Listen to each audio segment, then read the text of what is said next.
and we'll be doing a lot of talking and singing about Steve Goodman here, but the only way to start a show like this, only way is to give you a taste, at least a taste of the song, all right? Riding up in the city of New Orleans, Illinois Central Monday morning rain. 15 cars and 15 restless riders, 3 conductors, 25 sacks of mail. All on the southbound Odyssey, train pulls out of Kankakee, rolls along past houses, farms, and fields, passing towns that have no name and freight yards full of old black men and graveyards of the rusted automobiles. Here we go, singing, good morning America, how are ya? Saying, don't you know me, I'm your native son. I'm the train they call the city of New Orleans. I'll be gone 500 miles when the day is done. Please, a round of applause for David Roth, please.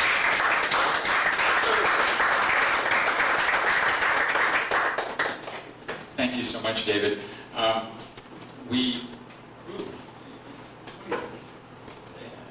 Just a few kind words. That's what my mom always used to say. What do you need? A few kind words. Willie's going to make his way to the stage. I got to tell you, this is such a wonderful thing, like doing these events on behalf of this book. This is my baby here. This is 800 pages, 547 photos, 4 pounds, not including the hand truck. And when you do an author event for a book, usually it's just the author talking. And I've learned, believe me, I've learned the last 2 or 3 months, an author event is much better. You know, an author reading is much better the less reading that the author does. And particularly when you do a book about a musician, it's so wonderful to have musicians to come and play the songs that you're talking about. And I've been incredibly privileged, if you're a God person, you'd call it blessed, to have these people who love Goodman and loved his music to come and perform gratis for all of these events. And it's a definition of friendship. You just heard from David Roth, and we also are going to have, David is from the Cape, and we've got Howie Newman from Boston on guitar and harp, and you'll hear from him a little later. And we got Willie Nininger here, who came. Willie's really, you know, if Willie falls asleep during the show, please forgive him, because he's heard me say all this stuff 3 times now in the last week. He's been a real trooper. Still not funny. And we just impromptu here, we thought... Tell the AP joke about the beginning of the story, that's funny. What? About what the AP guy said about your book. Oh, well, I actually had, this is not made up. This is a real, like Dave Barry, you know, I'm not making this up. Guy told me 3 months ago, most people want to write a book that you can't put down, but you've written a book that you can't pick up. Works every time. And it's true, it's true.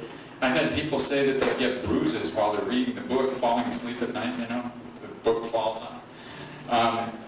We have a song that probably very few of you know, if any of you know it, that's the Steve Goodman song that fits this occasion right now. Not even sure if I know it. No, I know it. This is a song that Steve taught to my sister and I in first open form. I don't think he ever recorded it, but it's a propos, you'll see in a minute. That's French.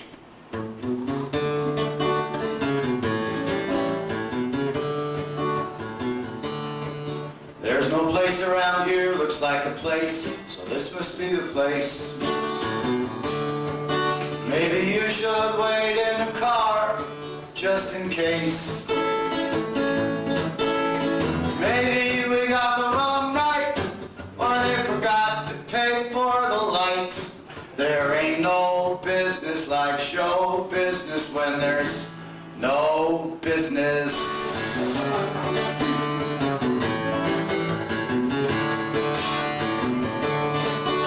This gig must be the best kept secret in town. If only my secret agent man was around, he surely would pull out his hair. Let's play one for the tables and chairs. 'cause there ain't no business like show business when there's no business. No, there ain't no business like show business when there's no business. Good night, everybody. Thank you very much. Thank you, Willie. You're staying up here, you know, because, yeah, we are. We've got you know, Goodman. How many of you here saw Goodman perform? There are a few. No. Okay, great. And how many saw him perform in Chicago? Okay, there are a couple. You know, people. Is there anybody here who's unfamiliar with Steve Goodman? Has never heard of Steve Goodman songs? See, Goodman people are everywhere. They really are everywhere. He wrote quite a few Chicago songs. You just heard one at the very beginning. That's the city of New Orleans. Doesn't say Chicago in it, but the train runs from Chicago down to New Orleans. And after a while, he decided, you know, I've got to write a New York song. Now, we're not in New York, but we're close. And this is a song that, now imagine, now we're going to get into a little bit of Goodman's history here, but Goodman never really made it onto the mainstream radar. He was close a few times. His songs were recorded by other people much more famously than his, but he was hugely influential, and he finally had the chance to play on The Tonight Show. This is in 1979, you know, get his chance with Johnny Carson, maybe go over to the couch. And but there was no one from the beginning. Johnny was on vacation, and the guest host was a very young David Letterman, and he was slated to be the only musician on the show. But further bad omen, they had George Gobel on, and then they had Jay Leno on. These guys are a definition of loquacious, and they talked on and on and on. We get down to the very last 3 minutes of the show, and now pops Goodman in his tuxedo. Would you sing this song on The Tonight Show if you had your only chance? This is Willie doing Men Who Love Women Who Love Men. The first place I ever saw Steve Goodman was here, and I'd like to say he did the song, but he hadn't written it yet. So much for that segue. Great segue. At the risk of seriously depleting the audience, Howie's going to join me on this one.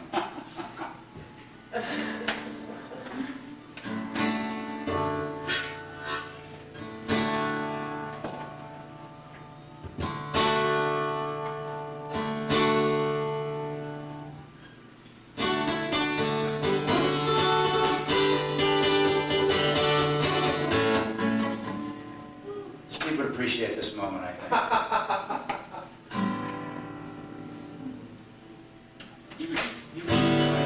Sorry, I'm having a little science problem. There we go.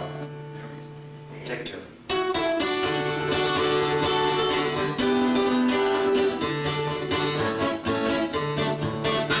Lay down 42nd Street, where the elite all retreat to breed. There are people who come from everywhere, all kinds of men and women you will find there. There are men who love women who love men, and women who love women every now and then. There are men who love men, 'cause they can't pretend. They are men who love women who love men. And there are those who make love for pay, and there are those who make love anyway, and cross the street in the bar with a bottle of scotch. There are those who would rather just watch all the men who love women who love men, and the women who love women every now and then. There are men who love men, 'cause they can't pretend. They are men who love women who love men. Later on, we got time.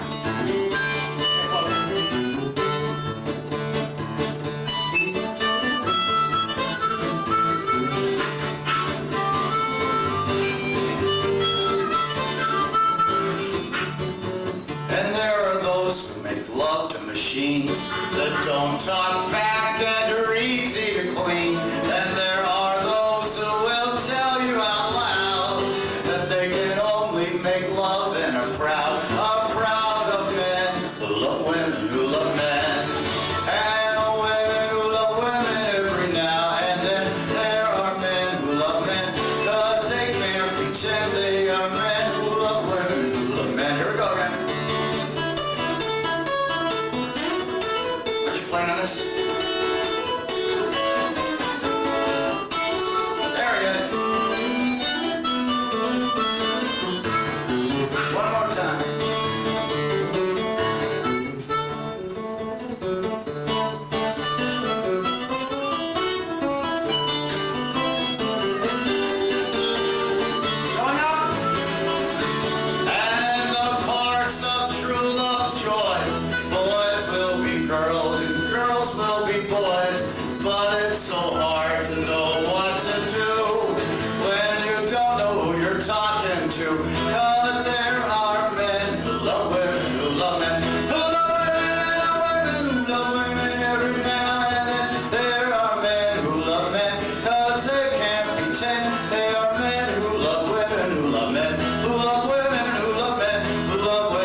Connecticut, By way of Saratoga. by way of Saratoga, by way of New York City. We're going to part the ways sometime down the road. I don't know when. You know, Goodman was a master songwriter. We all know this. People say, well, why write a book about Goodman? You know, the best Goodman was always live Goodman. You know, he aimed to be the best songwriter and guitarist and singer all put together in one package as an entertainer. And he could write the funniest songs you'd ever want to hear. We're going to hear a couple of those we already have. And he could do social commentary like you would believe in. And then there's also just a whole cachet of romantic songs. And that's the one we're about to hear. That's the category we're about to hear from next. This one was the first song that he wrote inspired by his wife Nancy. And when he met Nancy, he not only met her eyes, but he met her physically. This was in the Earl of Old Town Club in Chicago. Steve had been making a name for himself there for several years. This is in the fall of 1969. And Nancy was a nursing student who was waitressing there in order to make money to continue her schooling. And it was a busy night. The place was crowded, not much room to move, and Steve was charging off the stage to the back room, which was called the Star Cave, this little dank, dark room that Earl Pianki called the Star Cave. Nancy had a tray of dishes and beer steins, and as soon as Steve was rushing off the stage, she whirled around. And as Jim Post later put it, he walked into her abundance. Now you have to understand, Goodman was 5'2". You know, guys aren't supposed to be 5'2", and she was 5'9½". And the bartender, Roger Serbaugh, he witnessed this. He says, now this could have been a terribly embarrassing moment for both of them, for everybody in the room. But Steve just looked up at her with those big brown eyes and a big smile on his face, just as innocent as a choir boy. And he said, would you like to learn to dance, lady? And that's the origin of this song David is going to play for you. Would you like to learn to dance?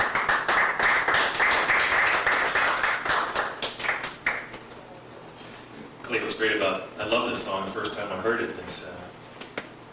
I grew up in Chicago and used to go down to the open mics at the Earl of Old Town, where one of Steve's famous clubs, and I remember many a night the bartender saying, as I was on my way out, back to the suburbs.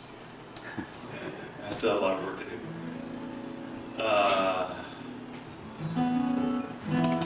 But I had a chance to make an album in Germany in 2005 of songs by some of my favorite songwriters, and Steve was at the top of my list, along with a bunch of others. And this is the song I chose to record on a German album I did, in English, mercifully, since I don't speak any German. But back in Skokie, where I grew up, there was an Arthur Murray dance studio not far from where we lived. And I'm happy to say I never was forced to take dance lessons there, but I knew where it was. It was right on the way to the Pickwick Theater.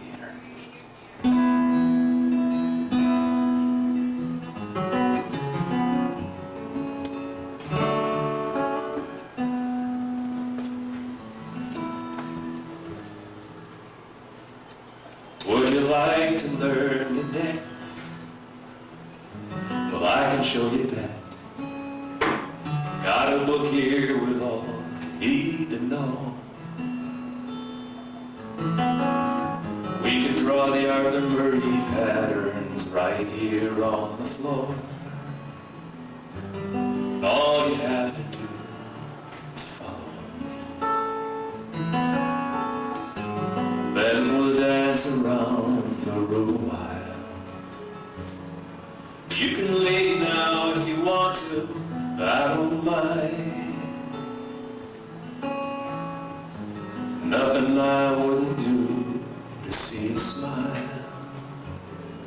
Go dancing across your face in perfect time. Dancing across your face in perfect time. you like to learn to sing? Well, I can show you that. Here's a tune that's good for a start.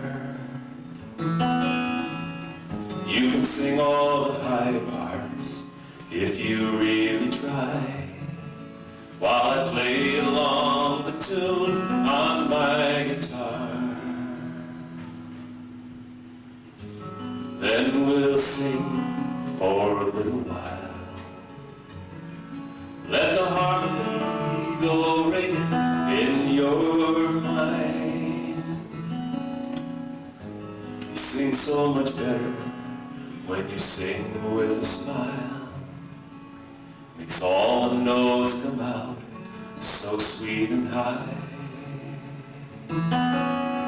All the notes come out so sweet and high.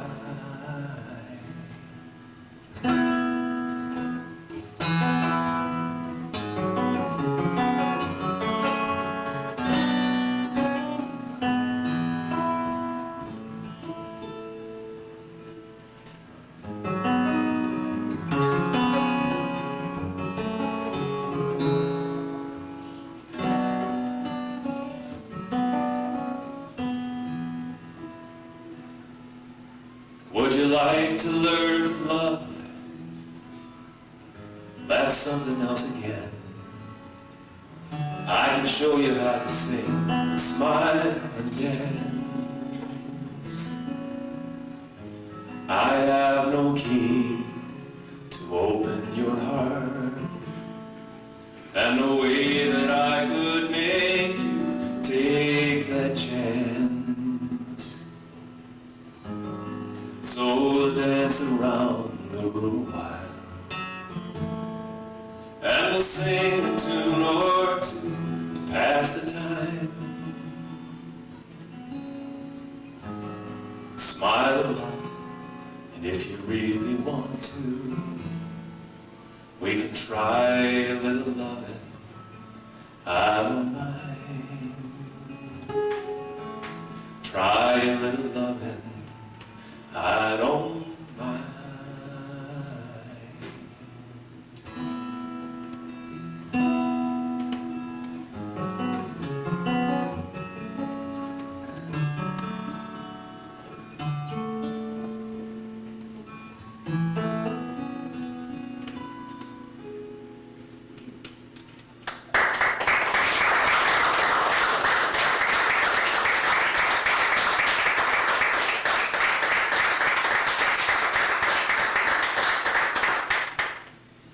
Thank you so much, David. You know, it's a real treat to have David here. But you may know that he lives in Cape Cod, but I got to know him at Seattle, the Northwest Folklife Festival in Seattle. He was a perennial there. And and it's funny, the first thing I thought of when I saw you more recently was he not only produced CDs, but he has a cloth bag called David Roth, I Do Not Need a Bag. Bag. Do not need a bag, right? Right, I do not need a bag. Oh, I gotta get that in my head a little bit better then. Two bags. Either way it works. Anyway, would you like to learn to dance? This was on Goodman's first album. This also was the song that sort of got him the brass ring. He was opening for Christofferson in the spring of '71, and this was at the Quiet Night, and Christofferson was flying into town. On the same plane, in the seat next to Chris Christofferson, was Paul Anka. Paul Anka, you know, Diana, put your head on my shoulder. Well, yes, he had gone Vegas by this point. Anka was a musical generation ahead of these guys, and he'd written the theme to The Tonight Show. He'd written My Way for Frank Sinatra, you know. And Anka was playing at the Palmer House in Chicago, a very posh club, huge ballroom, 30-piece orchestra. But Anka was thanking Chris Christofferson because one of the songs in Anka's act was Help Me Make It Through the Night. Spring of '71, Christofferson was everywhere on the radio not in his own voice, but Helping Make It Through the Night was a country hit for Sammy Smith at that time. Me and Bobby McGee was inescapable. You would find it, and also Janis Joplin had just died. Charlie Rich was doing his songs. Johnny Cash had Christopherson on his TV show. So Anka, one night on this week-long engagement that the both of them had in Chicago, he finished his gig and came to the Quiet Night. He played 3 sets at the Quiet Night, so there was a late one there, and he came bounding up the stairs in his tuxedo. Christopherson bid him on stage just saying, "Help me make it through the night." And they were having a great time, and Anka says, "Come on over to my suite at the Palmer House." Big layout of food, and Goodman came along too, because he was the opening act. And at some point in the middle of that, Christopherson kind of elbows Goodman and he says, "Get out your axe, play him Would You Like to Learn to Dance?" And so Goodman does just that, and he plays one song, and Paul Anka says, "How would you like a plane ticket to New York?" This is the key story of the book, by the way. It's Goodman's musical generosity at work here. And first thing out of Goodman's mouth was, "Well, how would you like to see a short, fat Jewish kid dive into the vat of chicken Kiev?" You know? But then he got serious, and when he got serious, I mean, what would you do? Music is your passion. We haven't even gotten into how death was sitting on Steve Goodman's shoulder. This is spring of '71. 2 years he had been diagnosed with leukemia and not expected to live much longer than a few months, if not a year. So he was on borrowed time. He had already been diagnosed with that? He was diagnosed in early '69, late '68, early '69. And music was his passion. He had quit college to play music. I mean, his parents wanted him to be a doctor, but you couldn't find him anywhere without a guitar. What would you do? Would you like a plane ticket to New York? What would you say? I bet most people would say, "Well, gee, Mr. Anka, thank you very much. It's wonderful. When can we go?" First thing out of Goodman's mouth that was serious was not that. It was, "Well, if you think I'm good, you should see my friend John Prine." And so the next night, the whole entourage goes to the Earl of Old Town and listens to Prine do a whole set. Christopherson made him play the set over again. And Paul Anka bought 2 plane tickets to New York. And many of you in here know who John Prine is, but you wouldn't probably know who he is if not for Steve Goodman. He was generous to his own detriment. He, I mean, in every measurable way that you talk about musical success. I mean, Prine sold more records. Goodman and Prine, some of you probably saw Goodman Prine double bills, but Goodman was always the opener. Prine was always the headliner.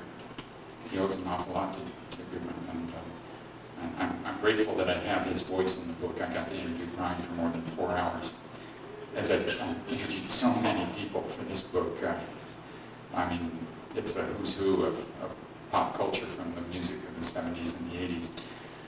There are a few I wasn't able to interview because they'd already passed on. One of them was Shel Silverstein. Anybody recognize old Shel? I mean, probably in the mainstream, he's best known for children's books, you know, Missing Piece, The Giving Tree, and all of that. But he was a wonderful songwriter as well. A Boy Named Sue was one of his biggest hits, you know, by Johnny Cash.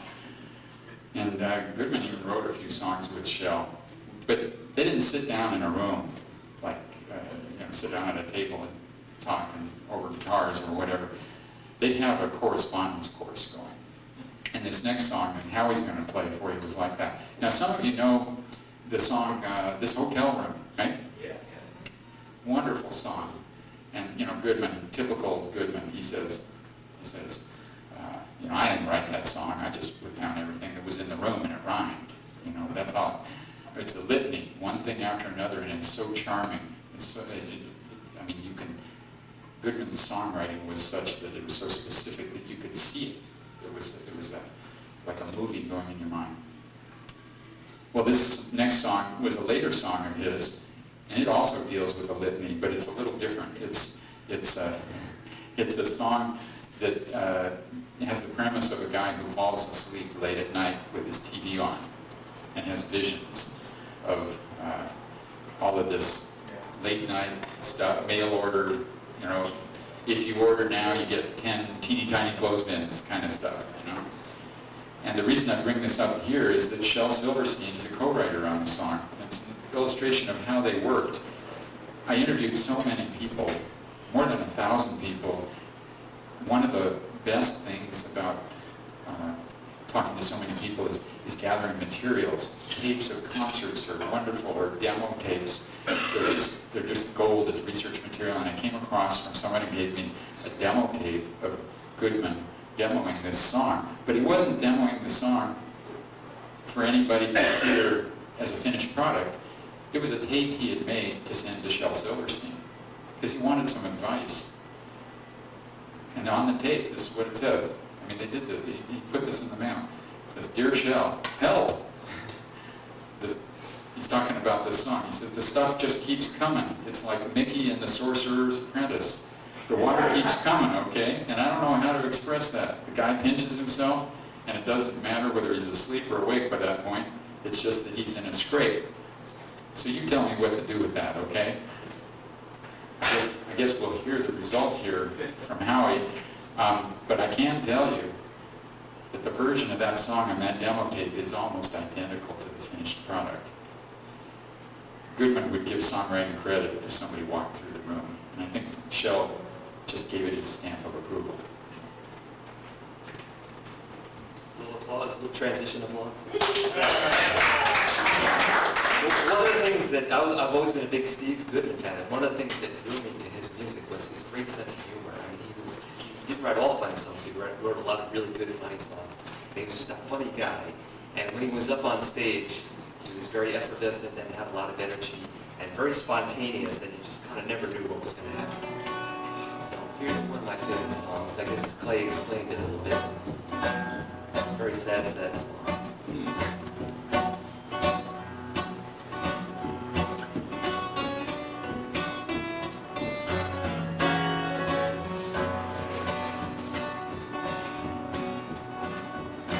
Fell asleep last night, the TV on. Oh, what a dream I had. Dreamed I went and answered every single one of those late night mail order ads.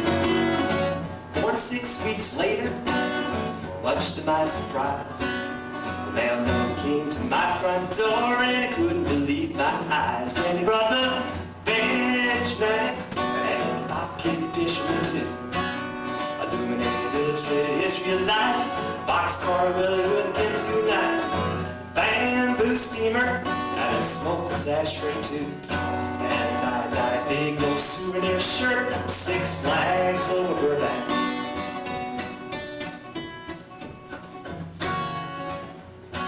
Steve also played a little better guitar than me, but he played a little better guitar than a lot of people. Doorbell rang all morning and into the afternoon. I shook the frames and rang all night by the light of the basket hard moon. There was a parcel post in the pantry, UPS in the hall, COD to the ceiling, and I just couldn't pay for it all. And I got the egg scrambler and the seal of meal carrying case. It said a presidential commemorative plate so I could eat my eggs off the president's face. Minute mender and a needle that'll knit a crochet, and an autograph photograph of Rin Tin Tin and 6 Flags over Burbank.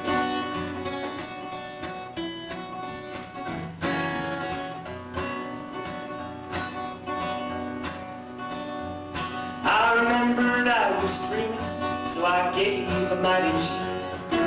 When I awoke, it was no joke, 'cause all that stuff was seen. So if you've got the TV on, let me tell you what to do.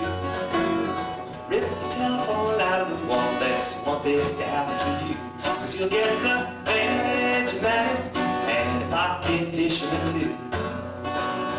Illustrated history of life, boxcar Willie with a kids unite, bamboo steamer and a smokeless ashtray too, and all expenses paid weekend for free at 6 Flags over Burbank.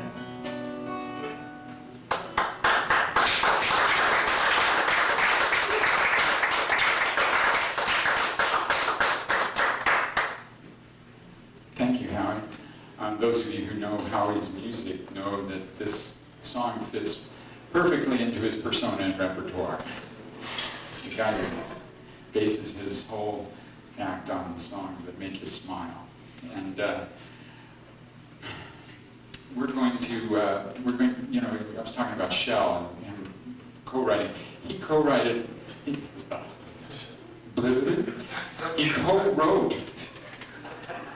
with so many people. Willie's my best audience back there. I need to feed him something to laugh at. Anyway, that was part of the beautiful nature of Steve Goodman, is that you know, you go to Nashville now. If you're in Nashville, it's almost required that you co-write. It's become sort of this standard that you're not doing the right thing if you don't. But Goodman was just, if you looked up gregarious in the dictionary, you'd find Steve Goodman. He would be connecting with musicians everywhere. Not only them doing his songs and him doing theirs, but they would come up with some beauties. In fact, some of the songs that I mentioned, Door Number 3, there are others that are known as Jimmy Buffett songs. They're really at core Steve Goodman songs that he wrote with Buffett. Woman Going Crazy on Caroline Street, It's Midnight and I'm Not Famous Yet. And the best probably example is Door Number 3. I mean, and that was, they took on different endings of that song. Buffett decided to get a little more crass than Goodman did. Goodman was a little more clever, and he lifted a Bob Dylan lyric from that to place in that song. Another person he co-wrote with a lot was Michael Smith, and some of the funniest songs that you think of as Goodman songs were written with Michael Smith. Elvis imitators, Talk Backwards. I mean, and Michael Smith even had a hand in Vegematic. And Michael, I was so, in May was when my book was launched at the Old Town School of Folk Music, and we had a panel about a murderer's row, about 7 or 8 people up front, and among them was Michael Smith, and he described writing songs with Goodman. He said it was like a Coke machine. He said, my job was to come up with the idea. So I come up with the idea, and that's putting the coin in the machine. And then the coin would drop, and 5 minutes later, he'd have the song. It was just magic. Now, Michael is in a way like John Prine. He owes a lot to Steve Goodman, because Michael tried to make it in music in Southern California. He did an album in the late 60s, but could not get regular work there. He moved to Florida. Bubba's in South Miami, the Flick, Atlanta, the Bistro. He played that circuit, but it still wasn't sustaining him. He moved to Detroit, and he got into some playwriting as well, but he finally moved to Chicago. And the reason he moved to Chicago was because of Steve Goodman and because of the song you're about to hear next, which is really what put Michael Smith on the map. This song, so many people who have heard it think it's a Goodman song because he made it his own. And there's also a special poignancy in the fact that the two characters in this song, I mean, there's so much love between them, but they are easily twice, if not 3 times as old as Goodman ever had any expectation to get himself. David, would you please come up and play the Dutchman?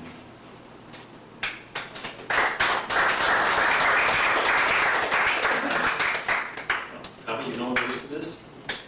Not quite. Okay, not quite hard. What about you, Willie? Do you know a verse of this? Yeah. Come on up, sing it.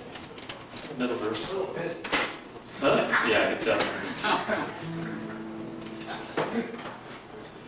I have very vivid memories of this song, hearing it on a vinyl LP. Just right after, don't worry about it. I think I'm in a weird, bizarre tuning, but...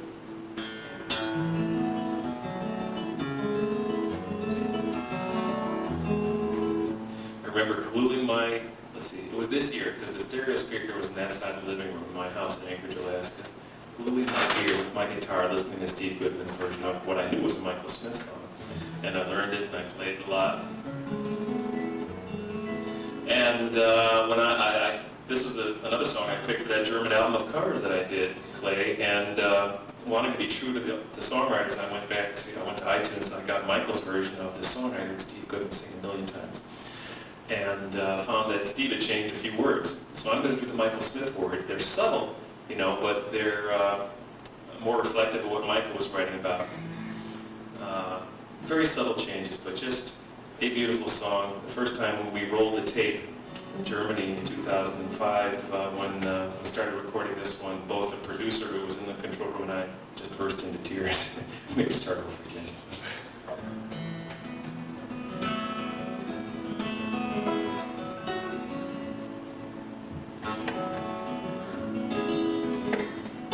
That's good.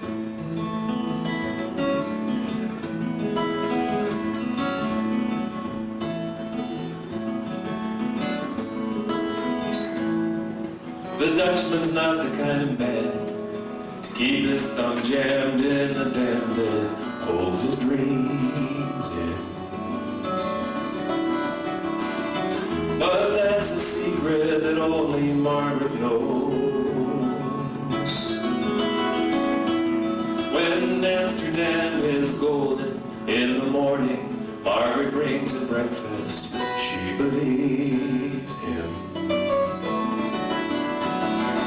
He thinks the tulips bloom beneath the snow.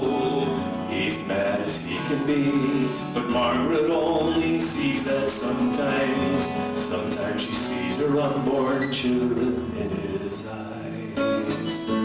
Let us go to the banks of the ocean, where the walls rise above the Zuyder Zee. Long ago, I used to be a young man, and dear Margaret remembers that for me.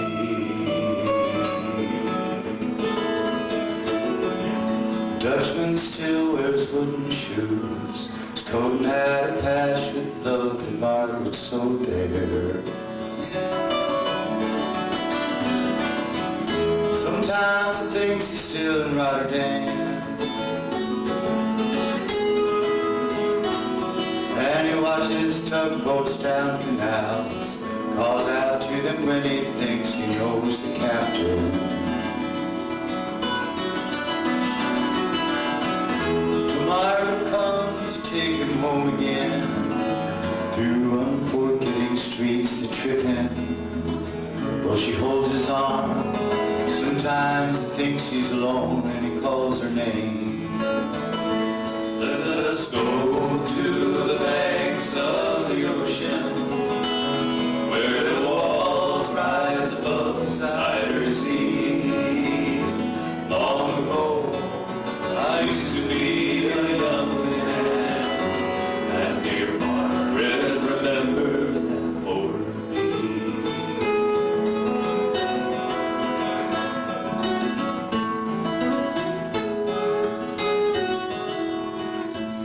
And the winter whirls the windmills round. She winds his muffler tighter as they sit in the kitchen. Some tea with whiskey keeps away the dew. He sees her for a moment, calls her name. She makes the bed of humming some old love song.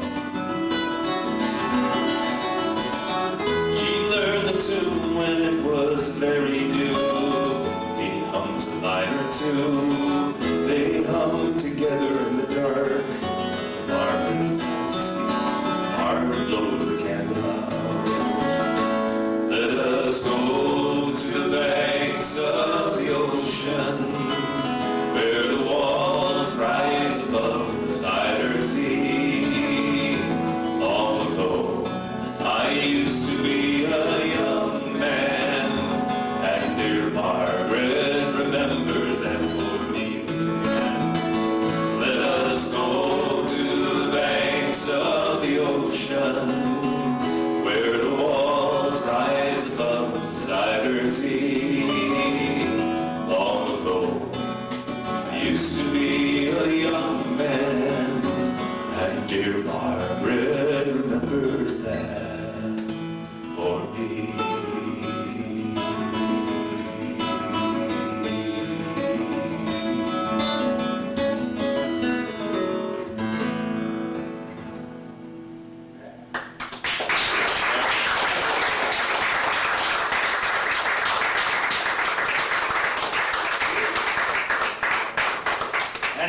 sound good if they rehearse. Life's too Right, Dave? short. Life's too short. Oh my. You know, this is just my opinion. But that is the most beautiful studio recording Goodman ever made. And, I mean, that has to be a very, very close second, you guys. That was wonderful. That was just wonderful. Do we have any baseball fans in here? White Sox. Uh-oh. Uh-oh. My sister liked the Cubs, so I had to hate them for a while. I'm coming around. Oh, man. As you know, Goodman was a huge baseball fan. One concert tape, he said, "I like baseball as much as I like music," and that's a hell of an admission. I mean, good journalism is shoe leather, and I've been to his house where he grew up in Albany Park, and little teeny house, bunch of houses, almost like a machine had put him there, like Malvina Reynolds had taught, but outside the backyard, you step outside, tiny backyard, and there's a baseball diamond. It was Eugene Field Park, the northern triangle of that, just along Foster Avenue. And I mean, Goodman used to say that I mean, his grandfather and his father would take him to Cubs games. Long history of, I mean, if you're on the north side, you got to be a Cubs fan, you know. So, but he said that the Cubs were good therapy. I mean, you could save $25,000 instead of having a lifetime of psychiatric bills because you would learn to deal with failure. And he always wanted to write a baseball song.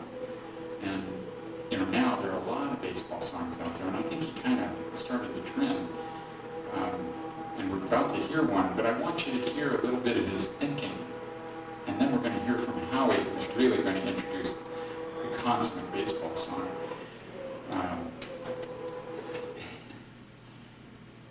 Goodman, one of the tapes I have from Bubba's in '73, he's talking about how he wanted to write a baseball song since 1969, but he always failed. He says, "I get about 3/4 of the way through it, and then I walk somebody and take myself out." He says, "I never get to finish the damn thing. I get about 3/4 of the way through it, and then I'm struggling. It's a hot afternoon, and I'm looking to the bench, and the manager comes out and yanks me. I get pinch hit for all the time." But some of you know that when Goodman would do shows, sometimes, including here, he would arrange his schedule so that he would not only do a gig, but he would go play softball games afterwards. He was a fierce softball player. He would play over on Harvard Square, right? The people who participated aren't here anymore, but I have tape where he's saying from the stage, "Hey, did you bring your mitt? You know, what time is the game?" You know, he wanted to get his set done before that. And one of these times he played Passim was the weekend of October 31st through November 2nd of 1975. So we're talking 32 years ago. And think about it, October 31st, the World Series had just been played. And he made up a song on stage about the 6th game of the World Series. Who was playing that year, 75? Red Sox. That's right, and the Red Sox. And in the 6th game, Boston won over the Big Red Machine, right? And the key play of the game was when Dwight Evans had a game-saving catch of a fly ball by Joe Morgan. And so he made up this song. He could do stuff in the moment. That's part of the lesson of his life, is live your life in the moment. And improvising on stage was a great thing of his. He rhymed the name of Dewey Evans with a phrase about him snaring a ball hit to the heavens. Howie, could you come up here and continue the story and introduce this next song? I was there that night when he did the baseball song, and I think he made the whole thing up as he went along. I don't know, it just sounded that way. It sounded good, but it sounded very spontaneous. And I remember one of those lines in the song, and I was very impressed with that because I'm a huge baseball fan. I I've written a bunch of baseball songs. As a matter of fact, according to my website, I put together the first baseball compilation of original songs. That's on my website. Anyway, so after the show, I went back to the dressing room to meet him, and I said, "Wow, Steve, I really like that song." And he was very friendly and cordial, and we talked a little bit of baseball. And I said, "Well, I've written some baseball songs too. Can I send you a couple of songs?" So as I was writing these songs, I was sending them on. This wasn't MP3s back in those days. This was cassettes, and I'd mail it to him. And whenever he'd come into town, I'd see him, and we'd talk a little bit of baseball. And finally, I made my first record, which was a 45 RPM single about drinking in the bleachers at Fenway Park, and I was very proud. And I sent it to Steve, and the next time I saw him, he came up to me and said, "Howie, I love that song, and I gotta pay you. I gotta pay for the record." I said, "Steve, no, forget it." But he said, "No, I gotta pay you." It was $1. It was a 45 RPM single. So he went back to the truck, and got the $1, and gave it to me. And we talked a little more, and I said, "Steve, I can't understand. I sold like 600 copies of this, and I still lost $700. He said, "Howie, you didn't lose $700. You paid $700 for an education." And I remember that to this day. And Steve was just, we talk baseball and music all the time. He was just such a great, he really knew his stuff. He knew baseball, and he loved the Cubs. And he wrote perhaps the best, coming from me, this is a real admission, but he wrote perhaps the best baseball song that was ever written. And Willie's going to tell you a little bit more about it, and he's going to play the song. Thanks, Howie.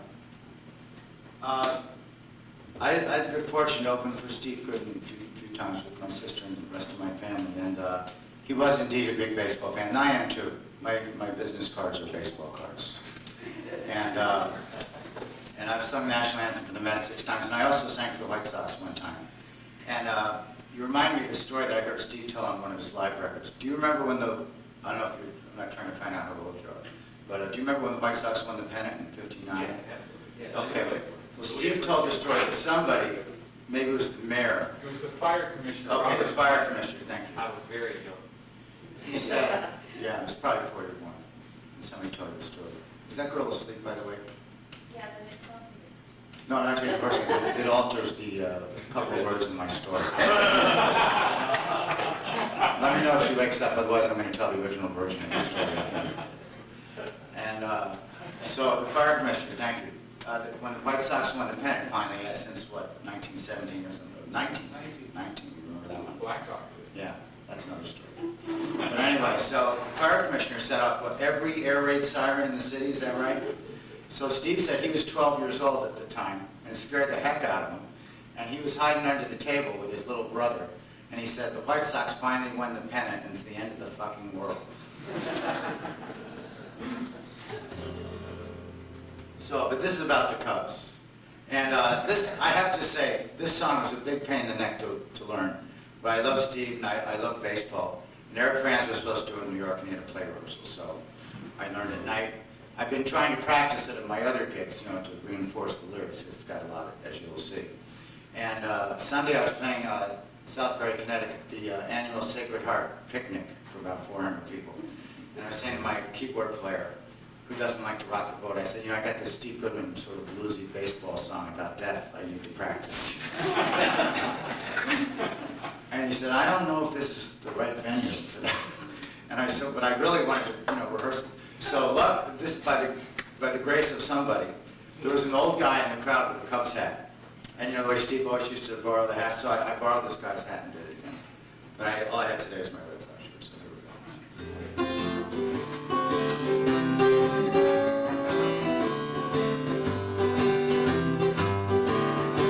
By the shores of Old Lake Michigan, the hawk winds blow so cold.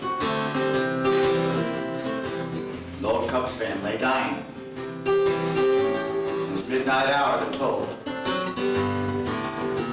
Round his bed, his friends had all gathered, as they knew his time was short. And on his hat, on his head, they placed this bright blue cap, his all-time favorite sport. He said, it's late, it's getting dark in here, and I know it's time to go. But before I leave the lineup, boys, there's just one thing I'd like to know. Do Do they still play the blues in Chicago when baseball season rolls around? When the snow melts away, do the Cubbies still play in their ivy-covered burial ground? When I was a boy, they were my pride and joy, but now they only bring fatigue to the home of the brave, the land of the free, and the doormat of the National League. You know, he told his friends the law of averages say, anything will happen that can. That's what it says. But the last time the Cubs won the National League pennant was the year we dropped the bomb on Japan. The Cubs made me a criminal, led me down a wayward path, stole my youth from me. That's the truth. I'd forsake my teachers to go sit in the bleachers, flagrant truancy. And then one thing led to another. I discovered alcohol, gambling, dope, hockey, tennis, lacrosse, football. But what do you expect when you take a young boy's hopes and crush them, just like so many beer cups? Year after year after year, after year after year after year after year, till those hopes are just so much popcorn for the pigeons underneath the L tracks to eat. He said, you know, I'll never see Wrigley Field anymore before my eternal rest. But if you have your pencils and your scorecards ready, I'll read you my last request. Give me a doubleheader funeral in Wrigley Field on some sunny weekend day. No lights. Have the organ play the national anthem and a little na-na-na, hey, goodbye. Have 6 bullpen pitchers carry my coffin. 6 groundkeepers clear my path. Have the umpires bark me out at every base in all their holy wrath. It's a beautiful day for a funeral. Hey Ernie, let's play too.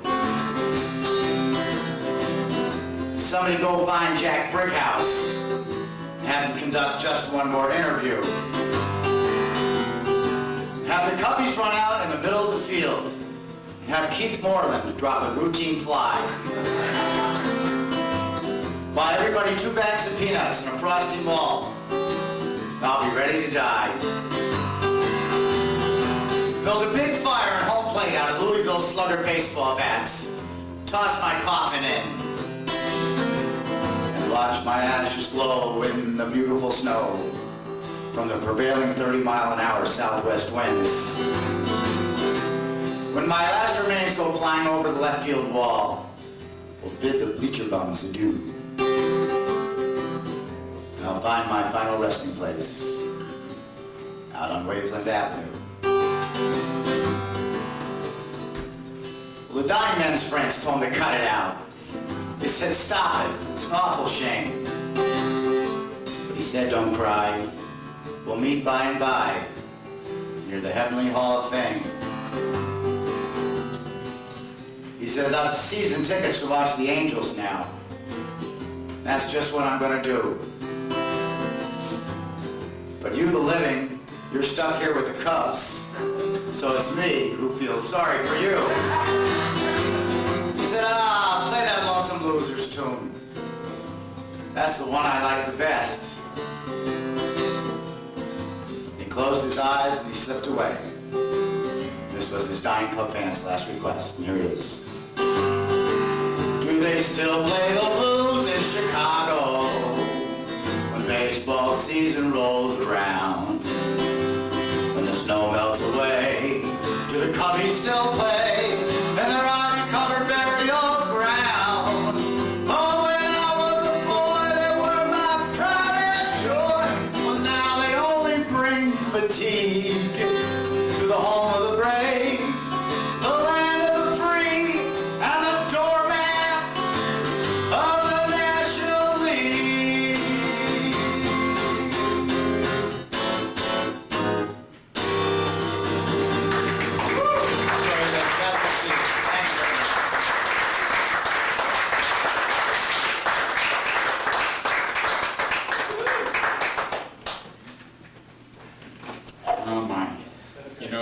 song is still accurate.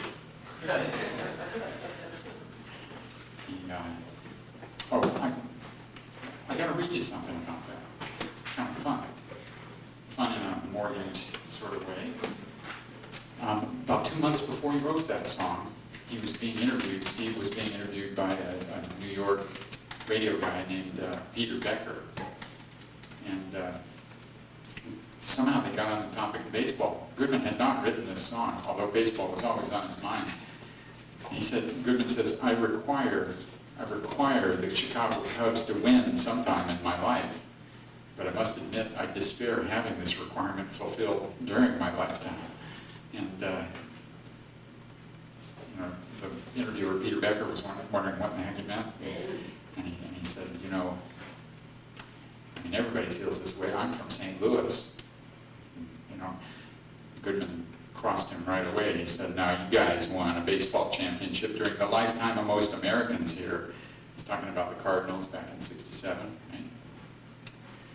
And he says the Chicago Cubs won the pennant the same year the year World War II ended. And I thought that in some way that was symbolic, that was the last time.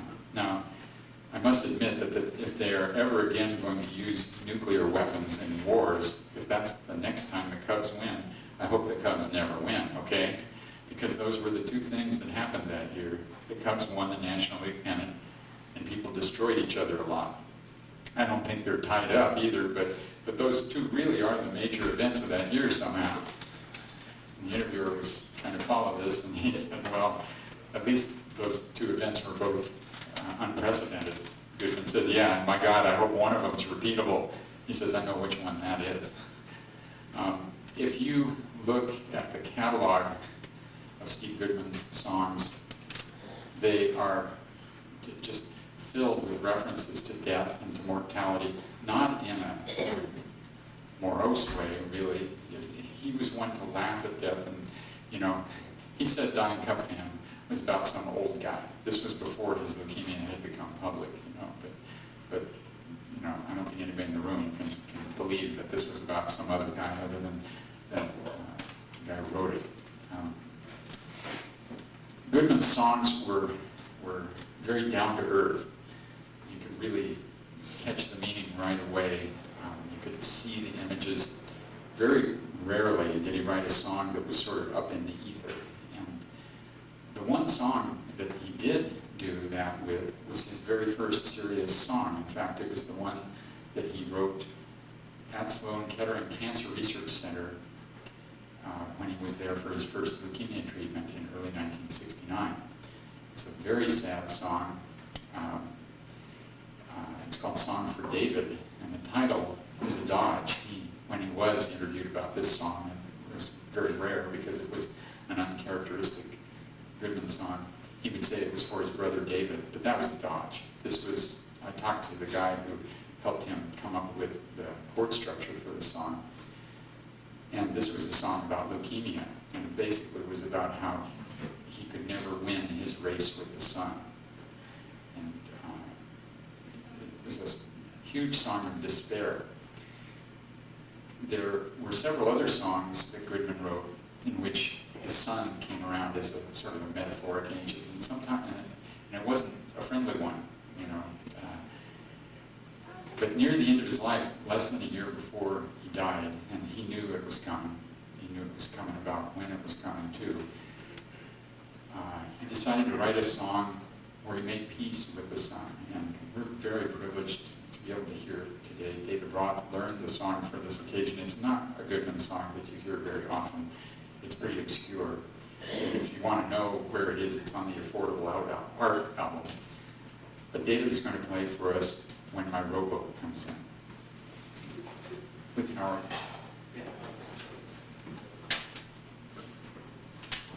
Didn't Steve say somewhere in the book that this was his self-effacing way of saying when his ship comes in? Oh, yes. Yeah, so a ship for a folk singer is easily a rowboat. And having been doing this 20 years full time, largely in part to inspiration from Steve and people like him, I understand exactly what he meant. So forgive me for using the music stand, but it's It's a beautiful song.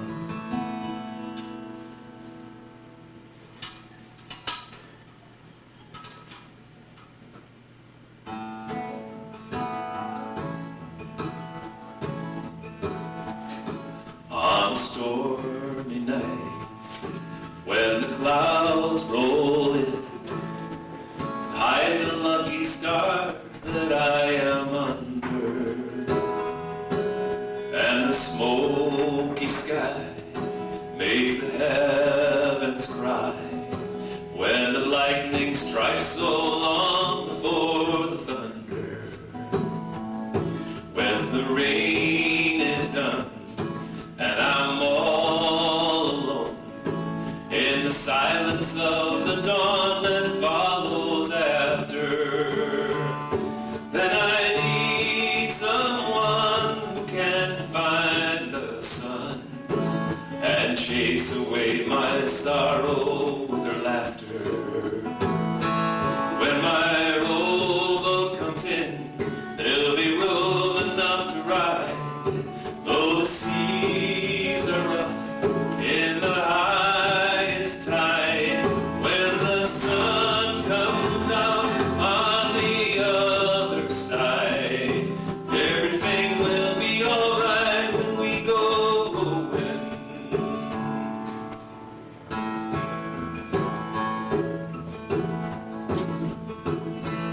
As I find my way down this lonely road, with my old guitar as my one true companion, you can hear me play every song that I know, from the mountains to the bottom of the canyon. Now they say that time is a precious jewel. I'm looking for some moments I can borrow. If my lucky stars won't shine tonight, I'd rather take my chances on tomorrow. When my rowboat comes in, there'll be room enough to ride, though the seas are rough on the highest tide. When the sun comes out on the other side, everything will be alright when we go rowing. When my rowboat comes in, there'll be room enough to ride, though the seas are rough in the highest tide. When the sun comes out on the other side, everything will be alright when we go rowing.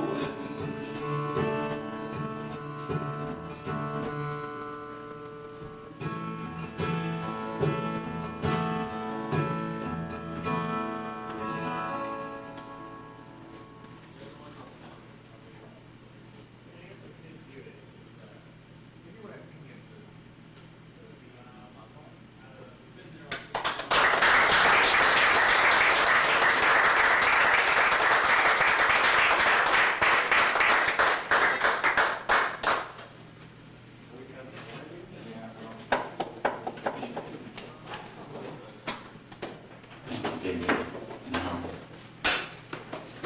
That song is the end of the book. I decided to close the book with that. I think that was a way of indicating some way of coming to peace with Goodman's short life. And just as mortality was a huge theme in his songwriting, and just as we were all facing the music, that's the name of the book, Steve Goodman, Facing the Music. I can't do an event like this without really noting, out of the 1,000 interviews that I did, easily the favorite of them all was with Arlo Guthrie. If you think about it, many of us know Steve Goodman and his music, but really the mainstream, and perhaps some of us, really didn't know Steve Goodman without Arlo Guthrie. Arlo was the one who put Steve on the map nationally with the city of New Orleans. And in a strange sort of way, the reverse is true too, that without Steve there wouldn't be an Arlo in the mainstream. Arlo certainly made his mark with Alice's Restaurant. I remember not too far from here when I was selling dictionaries door to door, or on the other side of the state, just over the border in Albany, going to see Woodstock. Man, what an experience that was to go see that movie. Not the actual event, but the movie after the guy, my roommate had bought this old used bicycle, and he rode and I sat on the back of the bicycle to go all the way to Schenectady, I think, to go see this film. And Arlo was in that, memorably, of course. New York Thruway's closed, man. You remember this? Well, but still in the mainstream, Arlo couldn't buy a concert in half of the country. He was seen as a long-haired hippie and just on the fringes of things.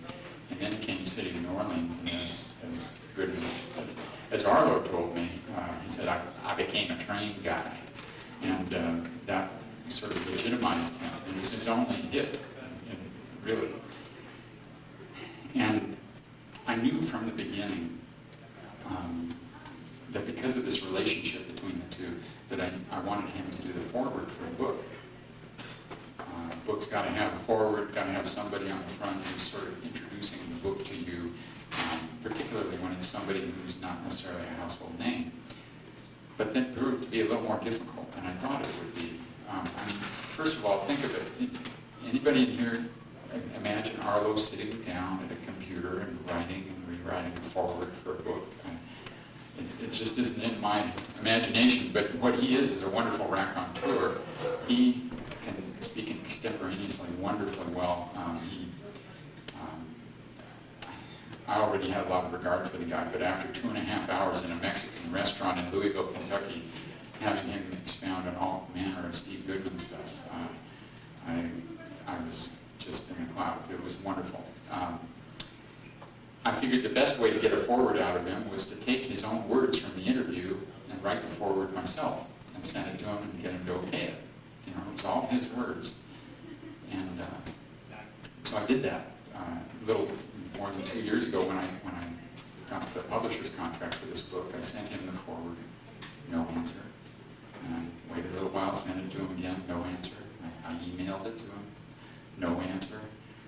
I called, left messages with his office, no answer.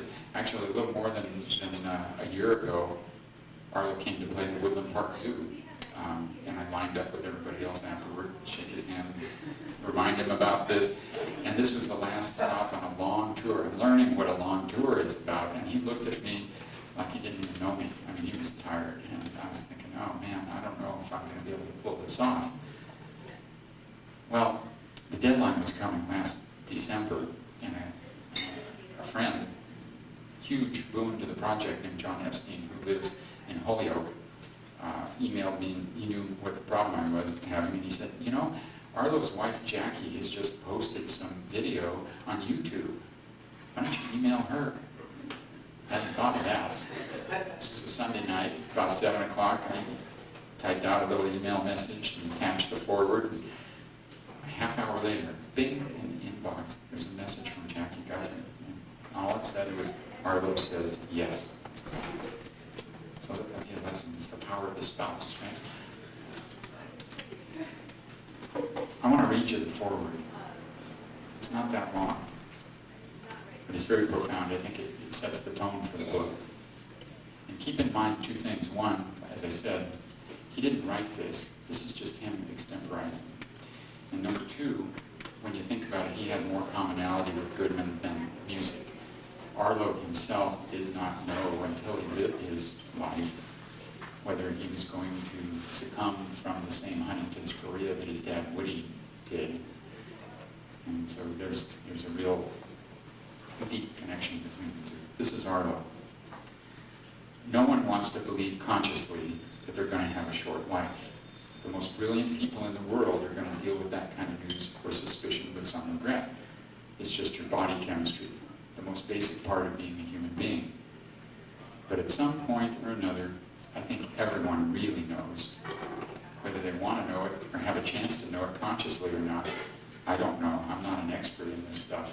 But I do have a sneaking suspicion that you really do know how long it's going to take you to fulfill the mission of your life. And I felt that in Steve Goodman. I felt that he knew at some point, with a typical sadness that was not debilitating, that actually energized him in such a way that he could deal with things by writing songs that are deeper, or in some cases even funnier than normal people would want to go. That kind of instinct opens up doors and it allows you to be more real because you've got nothing to lose. I sense it in people like Goodman who, when you look into their eyes, are just taking it all in. They aren't afraid of anything. They're fearless. That kind of living gives you abilities that most people are in fear of, because they recognize that those abilities come hand in hand with destiny. So many people will not take these abilities, even if you offered it to them. And you don't get that stuff generally until you're very old and you've worked through all of the issues of life. I see it in a lot of older people. They're fearless. However, that fearlessness in the old age home is not the same thing as having it on stage when you're 20-something or 30-something years old. I met Steve Goodman maybe 4 or 5 times in my whole life, face to face. But since the first day, I felt like I knew him. I felt like we were friends on a deeper level than just a passing chance meeting. I felt I had a real sort of kinship, and I know he felt the same way. I felt he had a real respect for me, and I had tremendous respect for him. It was not a mutual admiration society, it was deeper than that. I'm sure he had that effect on other people because he was just that kind of guy. He was just a real guy. I like real people. There was nothing phony about Steve Goodman. And what a wonderful way to set a tone for a book. I'm very thankful to Arlo. And now, as Willie said earlier, at the risk of depleting the audience, we're going to get all the musicians on stage now to pay some tribute to both Arlo and Steve and do City of New Orleans. This is the song that he will be known for long after we're all gone. And please don't be shocked. These guys know that they're going to wear down some of the knuckles on their fingers because this song is going to go a lot longer than you think it will. Because they're going to lay back a couple of times in the song so I can tell you a little more about it.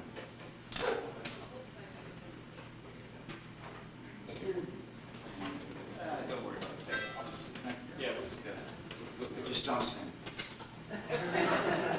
I'm just kidding. What?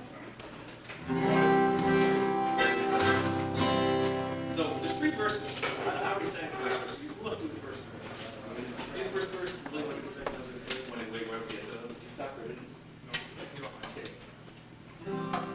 Oh, no.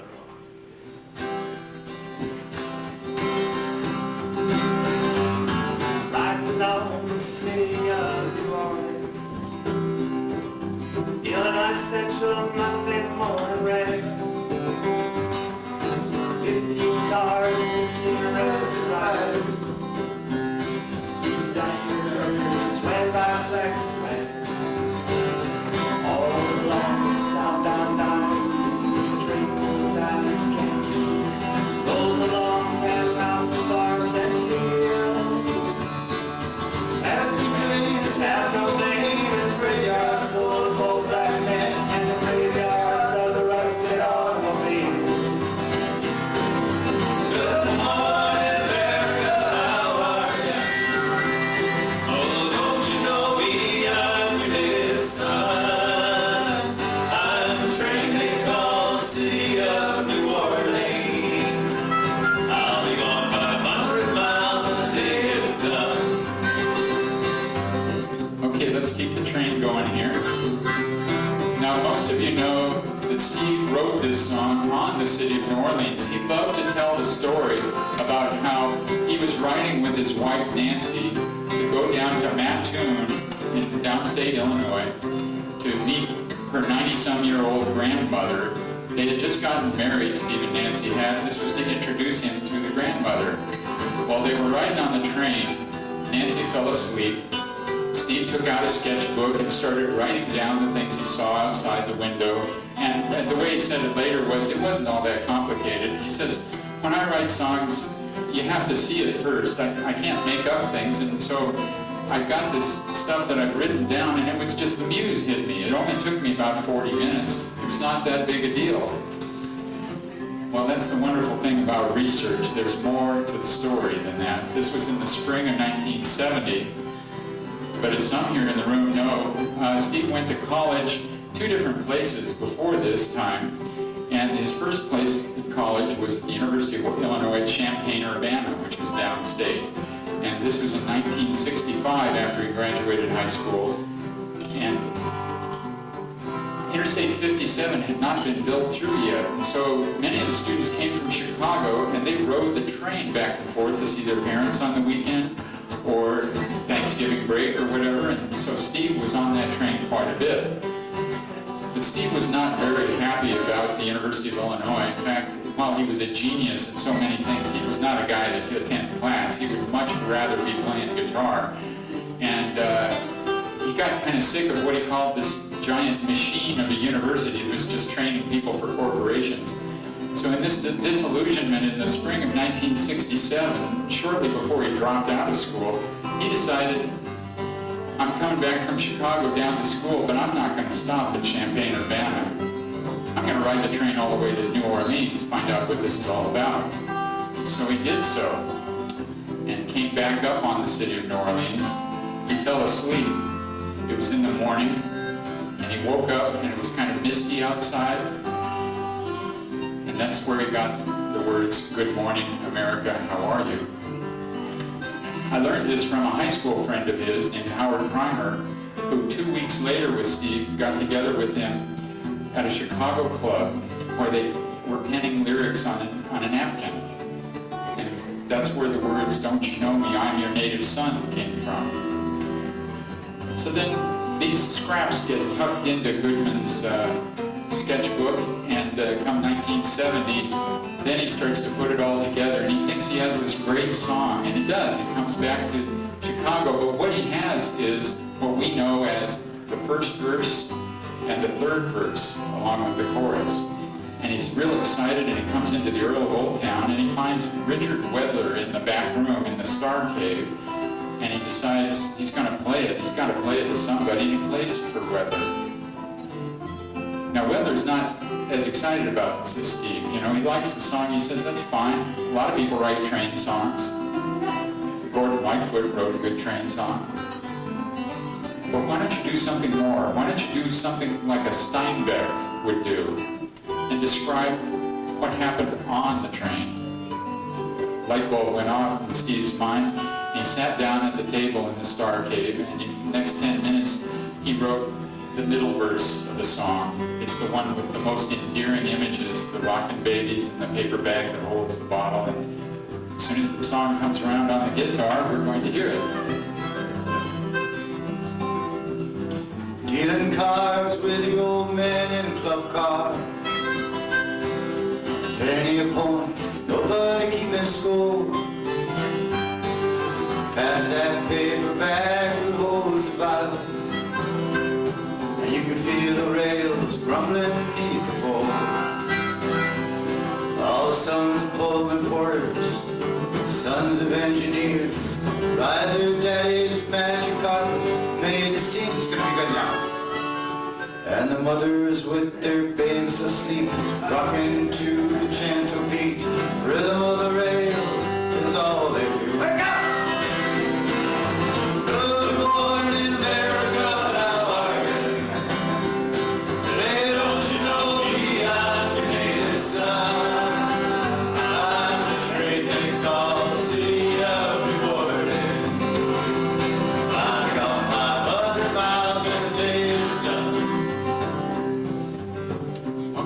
Looking at a few of you in the audience there, it's hard not to sing along on this song, even in the verses, but some of your mouths were not the same as with the words as the words you were hearing on the stage, and that's okay.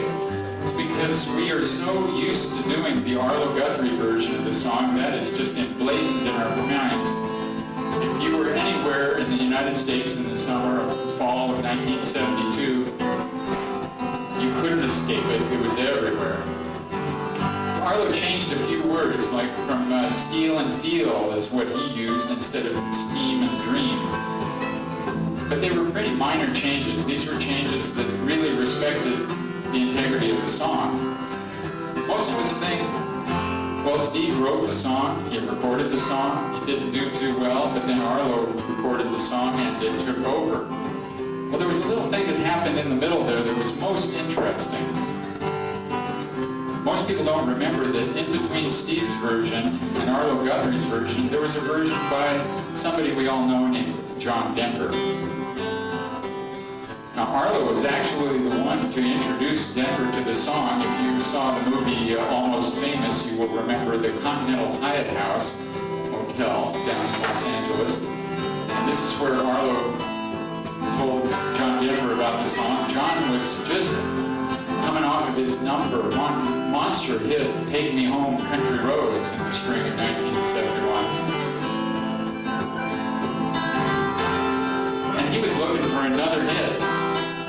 As he told his producer, he said, you know, once you have one hit, you want another, and then you want another, and then you want another. And so he was in New York recording at RCA Studios, and he called Steve Goodman to his hotel room. Now, Steve was in New York quite a bit because of his cancer treatment at Sloan Kettering. And he called up Steve and he said, Steve, I want to do your song, but I want to make a few changes to make it sound a little more like me. Now you tell me if these are just a few changes. He changed old black men to old gray men. He changed Good Morning America, Good Morning America, how are you, to Good Morning America, I love you. He added a few words to the beginning of the third verse. He called it a bridge. The days are full of endless and the nights are full of dreams. And the last half of the third verse, he cut out entirely, the one with the disappearing railroad blues. The heart of the song, the whole metaphoric hook of the song, the one that took it from a train song to being one about the end and the beginning of everything. Well, Goodman wasn't happy about this, but you got to understand, he didn't know that Arlo was going to have his hit on the song, and you also have to understand that this is 2.5 years since his leukemia diagnosis. He really wanted to have a legacy for his family, and so he said, okay. But when he got that record album of John Denver's and flipped it over to the other side, you know what it said? City of New Orleans by Steve Goodman and John Denver.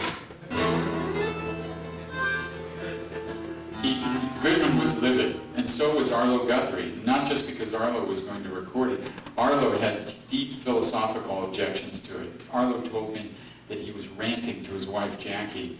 He said, I was so mad with words that aren't even in the dictionary. I was so mad. Because you don't do that in folk music, he said. He had experience with this, you know, in pop music.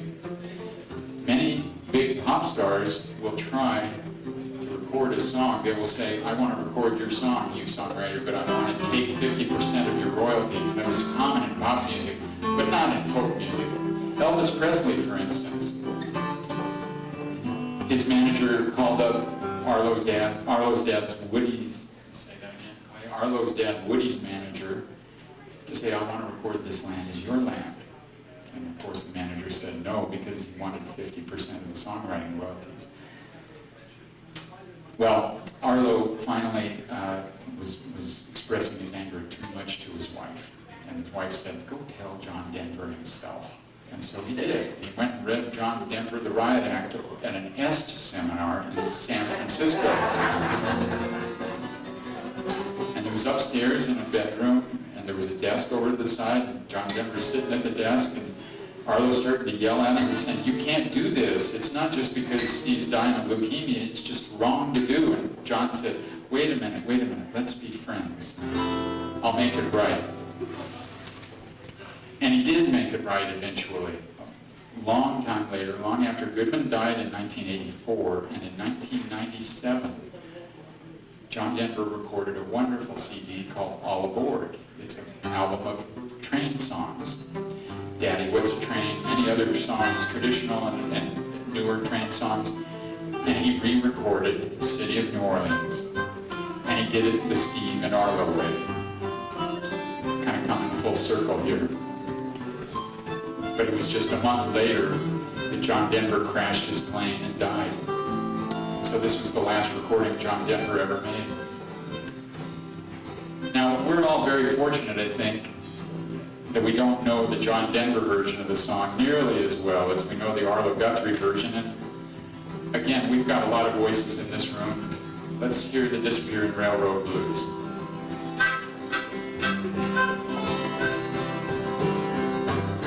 Nighttime on the city of New Orleans, they changing trains in Memphis, Tennessee. Halfway home, we'll be there by morning, through the Mississippi darkness rolling down to the sea. And all the towns and people seem to fade into a bad dream. The old steel rail still ain't heard the news. The conductor sings his song again. Passengers will please refrain this train. Cause the Disappearing Railroad Blues. Good night. Singing good night, America, how are you? Singing, don't you know me, I'm your native son. I'm the train they call the city of New Orleans.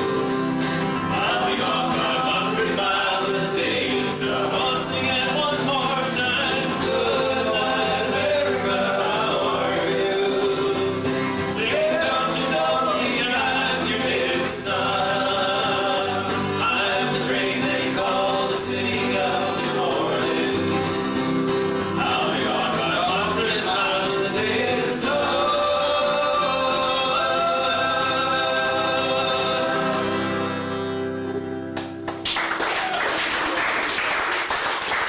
I want to put a little personal note in. They worked 8 years on this book. It's a great book. Please buy it. You can read it, or you buy 2 and you can exercise with it. Could we have another round of applause for these wonderful musicians? We've got Howie Newman, Willie Nininger, and David Roth. Thank you so much, you guys. I'm going to be in the back of the room. I'll be happy to inscribe books however you wish if you want to take one home with you. But before we do that, are there any questions that are burning in anybody's mind? I'd be happy to answer them. Maybe these guys could answer them even better. Yes? If he ever acknowledged or talk about people that influenced him when he was a kid, Oh my, you know, growing up in Chicago, that was a cornucopia of musical influences, as you know. And Goodman was, he spun the radio dial every chance he could. One of the best quotes I've gotten about Goodman is that he had a phonographic memory. It's a great pun that he would have loved. And it's true, he would hear a song, even one with complicated verses, and he could repeat it to you right back on the guitar as well as lyrically. He soaked up so much in Chicago. There was blues, of course, country, rock, folk, the barn dance, for everything from the barn dance to the blues clubs. One of the best pictures that I have in the book from those early days of his is, again, from Howie Primer, who both he and Goodman would lie to their parents and say, we're just going to go over to Booby's Drive-In, and hang out with the high school kids.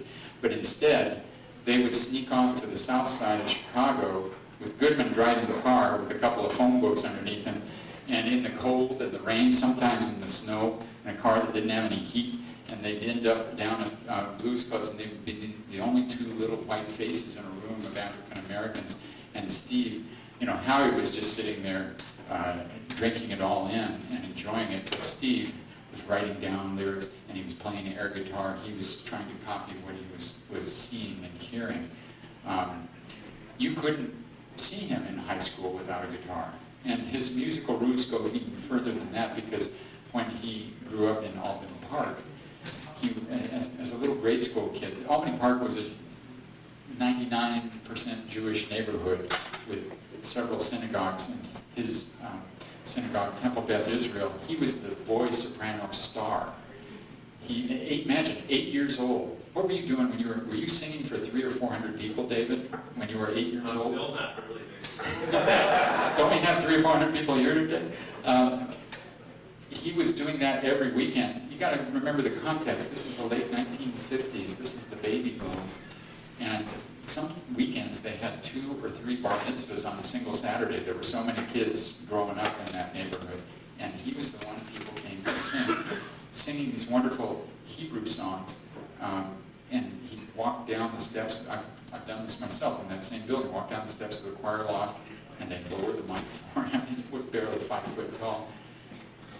And these people came as much to hear him as they did to be there for the bar mitzvahs. So his influences were wide. And what he always said in interviews is that I would get a song from somebody, but then I would go learn where they got the song or what influenced them. And he always wanted to go back a generation or two. Many of you know that some of the most endearing songs that Goodman would come up and open with would be show tunes, like Lady Be Good, or When the Red, Red Robin Comes Bobbing Along, or It's a Sin to Tell a Lie. Steve Martin told me, today, I talk to teenagers sometimes, and they think, oh, Steve Martin, film actor. No, this is the wild and crazy guy. That was his earlier incarnation that Goodman aptly described as the Beatles of comedy. And nobody could open for him without getting booed. And I'm talking John Sebastian, John McEwen of the Dirt Band, Brian Bowers. Imagine Brian Bowers with his auto harp opening for Steve Martin. He said, I got ate up and spit out by that crowd. I mean, these people came with balloons on their heads and arrows to their ears.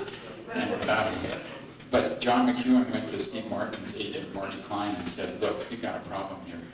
You got to have an opening act. Because Martin's act was only an hour long.